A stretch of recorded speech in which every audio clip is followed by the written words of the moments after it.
Sir మాట్లాడే ముందు నాదొక చిన్న కోరిక. అంటే బేసికల్లీ బయట సినిమా లీక్ చేసుకుంటారు సార్, నా సినిమా నేనే లీక్ చేసుకుంటున్నా. ఫస్ట్ సీన్ అని ఒక్క సీన్ చూసేసి మీరు ప్రసంగం చేయండి సార్, ఒక్క సీన్ మాట్లాడి చూస్తాను. Thank you sir. యా,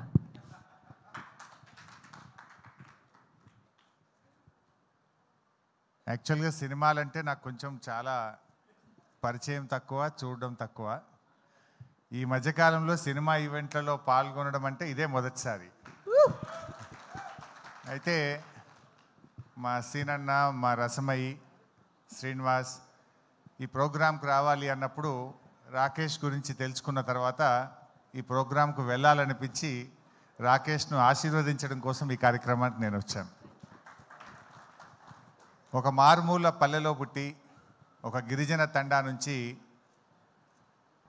కష్టంతో తన ప్రతిభతో ఎంతో కష్టపడి ఎదిగి ఈ స్థాయికి వచ్చి రాకింగ్ రాకేష్గా ఆయన పేరు తెచ్చుకోవడం నిజంగా చాలా సంతోషం.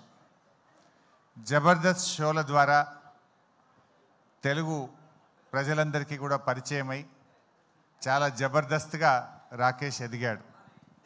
ఈరోజు రాకేష్ గారు కేసీఆర్ గారి పైన ఒక అద్భుతమైన సినిమా తీయడం నిజంగా చాలా సంతోషం.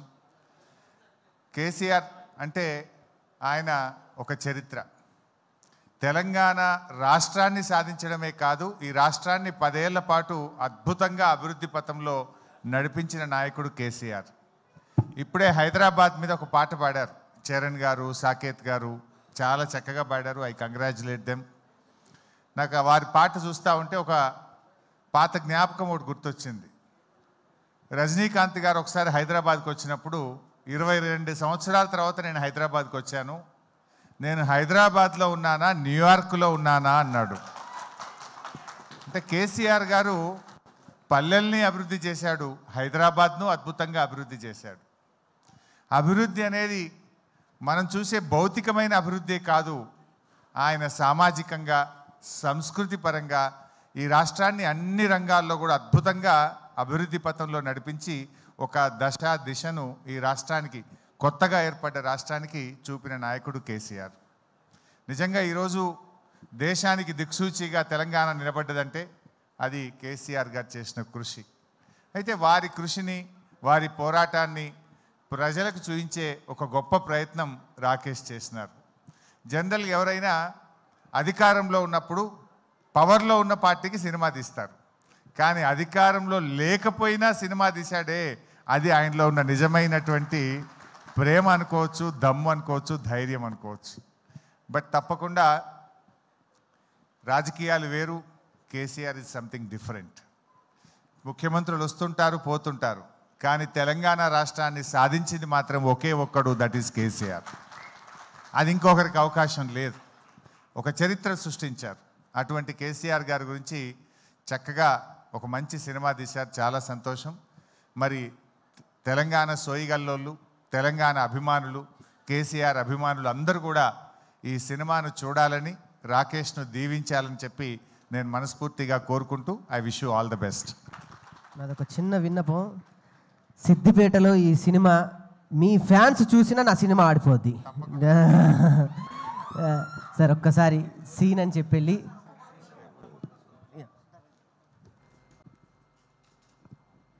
ఆ మైకులా గొంతు చక్కగా అత్తలేదు, ఇంట్లో మంచిగా అత్తందన్న. అందరికీ నమస్కారం అండి. వేదిక మీద ఉన్న వాళ్ళకి, పెద్దలకి, వేదిక కింద ఉన్న పెద్ద వాళ్ళందరికీ కూడా నమస్కారం. Thank you so much Rakesh for inviting here. Firstly cinema కంటే ముందు చెప్పాల్సింది, నేను జబర్దస్త్ కంటే ముందు మ్యాజిక్ షోస్ చేసేటప్పుడు రాకేష్ జీ నాది అప్పటి నుంచి జర్నీ మాట. నేను మ్యాజిక్ షో చేసేటప్పుడు బర్త్డే పార్టీకి తను వచ్చి మిమిక్రీను, వెంట్రలాక్టిజం చేసేవాడు. సో అక్కడి నుంచి పరిచయం. సో అక్కడి నుంచి తన కెరియర్ ఫైట్ చేసుకుంటూ వచ్చి జబర్దస్త్లోని ఒక టీంలోని కంటెస్టెంట్గా జాయిన్ అయ్యి, తర్వాత టీమ్ లీడర్ అయ్యి, తర్వాత ఇప్పుడు ఒక సినిమా ప్రొడ్యూస్ చేసి ఒక సినిమా రిలీజ్ చేస్తారంటే మామూలు విషయం కాదు. It's an inspiring journey Rakesh. All the very best and God bless you.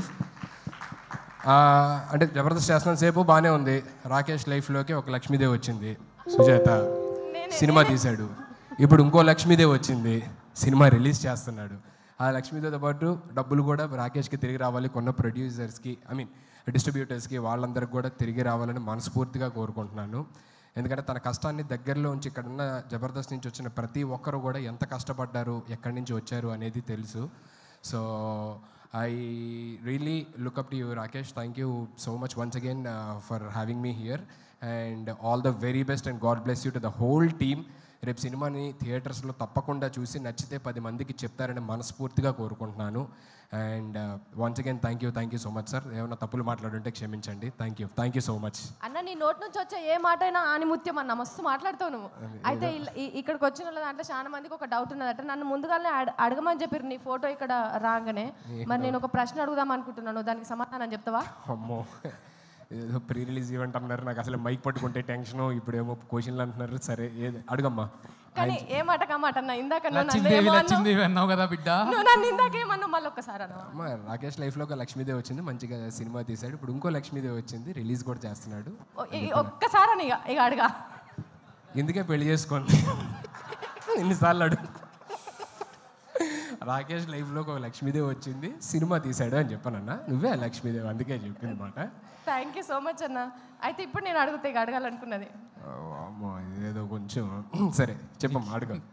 అన్న చెల్లె ఎప్పుడు అన్నం తల ఎత్తుకునేటట్టే ఎత్తది, తల దించుకునేటట్టు అస్సలే చెయ్యది. సరే అడుగమ్మా, అడిగిన తర్వాత తెలుస్తుంది ఏంటా అని. అన్న అన్న లగ్గం నువ్వే టెన్షన్. లగ్గం ఎప్పుడు చేసుకుంటావు? ఇన్నిసార్లు అడిగిన తర్వాత ఎవరన్నా చేసుకుంటారండి?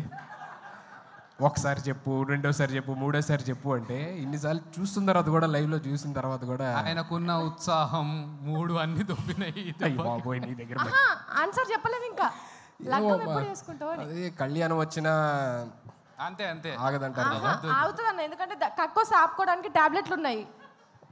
కళ్యాణం ఎప్పుడు చేసుకుంటావు? ఏమో మా అందరూ ఇక్కడ ఉన్న పెద్దవాళ్ళు నిజంగా మొత్తం 2 తెలుగు రాష్ట్రాల గర్ల్స్ అందరూ వెయిట్ చేస్తున్నారు. ఆస్ట్రేలియా కూడా, అమెరికాలో ఆస్ట్రేలియాలో వాళ్ళకు కూడా అక్కడ కూడా వెయిట్ చేస్తున్నారా?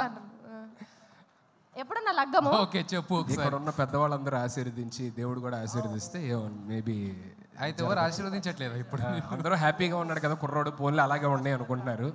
అర్థమవుతుంది, చూస్తుంటే అర్థం కావట్లా. పెళ్ళైన వాళ్ళందరూ కూడా పూజలు చేసేటోళ్ళకి అంతగానం ఆశీర్వదిస్తే నువ్వు ఎప్పటికీ పూజలు చేస్తావు కదా, నిన్ను ఎందుకన్నా ఆశీర్వదిస్తలేడు దేవుడు? అక్కడ చూడు పెళ్ళైన వాళ్ళందరూ చూడు, వాళ్ళందరూ పోన్లే ఇలాగే బాగున్నాం, ఇలాగే హ్యాపీగా ఉండు అని చెప్పాను. ఏరి ఒక్కరిని చూపి అన్న, నువ్వు ఇట్లనే మంచిగున్నావు. ఒక్క నిమిషం వెంకన్న అడుగుదాం. అన్న ఈయన పెళ్లి చేసుకోనా లేదా? అంటే తాడిడిచిన ఎద్దు లెక్క మొత్తం రోడ్డు మీద తిరుగుతున్నాడు. ఈయన పెళ్లి చేయాలన్నా వద్దా? ఒక్క మాట చెప్పాను అన్న. పెళ్లి చేసుకున్నాడు సుఖంగా ఉంటే కాబట్టి చేసుకోనికి పెళ్ళి అంత అవసరం. చేసుకుంటే ఇక్కడ కానీ ఏ ఊరికి పెళ్ళి అంటే ప్రపంచంలో పక్షులు కలిసినట్టు కలిసి ఉండాలి. దానికి పెద్ద కథ కార్యక్రమం లేనిపోని పంచాయతీ అంతా. మీ ఎక్స్పీరియన్స్ మొత్తం బయట పెట్టిరా. ఇక్కడ నవ్వుతున్న వాళ్ళందరూ భార్య బాధితులే అన్న. వాళ్ళు ఎంత చూసినావా అక్కడ ఎంత కష్టపడుతున్నారన్న. ఒకళ్ళు పెళ్లి ముచ్చట అది 4 గోడల మధ్యలో ఉన్నది అంటే అది అక్కడి వరకే ఉండాలి. కానీ నేను పెళ్లి ముచ్చటతో కొట్టుకుంటానన్న బయట దేశంలల్లా. హరీష్ అన్న మీరు చెప్పండి, లగ్గం చేసుకోమంటారా వద్దంటారా? మీరు చెప్పేదాన్ని బట్టి అన్న డిసైడ్ అవుతాడు. ఏమన్నా చెప్పు. సార్ ఇప్పుడు ఈయన లగ్గం గురించి రాష్ట్ర ఇష్యూ చేస్తున్నాను. సార్ చెప్పారు. ఒక అమ్మ, అసలు ఉక్రెయిన్ రష్యా యుద్ధం కూడా ఇందుకే జరుగుతున్నది. పెళ్ళి అయితే గిరాకీ తగ్గిపోతుంది, అది బాగా తెలుసు కాబట్టి సుధీర్ అట్లా మంచిగా ఉన్నాడు.